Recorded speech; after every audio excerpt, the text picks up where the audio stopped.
आदाब, नमस्कार। आप देख रहे हैं INN चैनल। मैं हूं शेख अहमद अली। इस न्यूज़ बुलेटिन में आइए नजर डालते हैं दिन भर की बड़ी खबरों पर। शहर के गांधी हॉस्पिटल में कोरोना वायरस से फौत होने वाले नौजवान सहाफ़ी मनोज कुमार के नाम से मौसूम एक वार्ड कायम किया गया है, जिसमें वायरस से मुतासिर होने वाले सहाफ़ियों का इलाज किया जाएगा।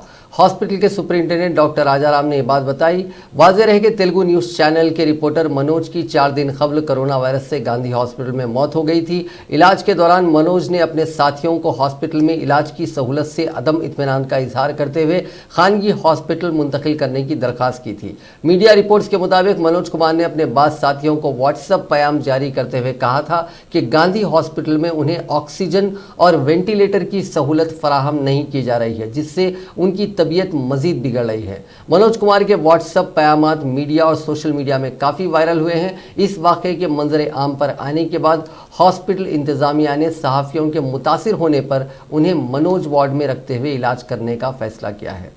हालांकि कोई भी सहाफ़ी नहीं चाहेगा कि वो इस वार्ड में रहे।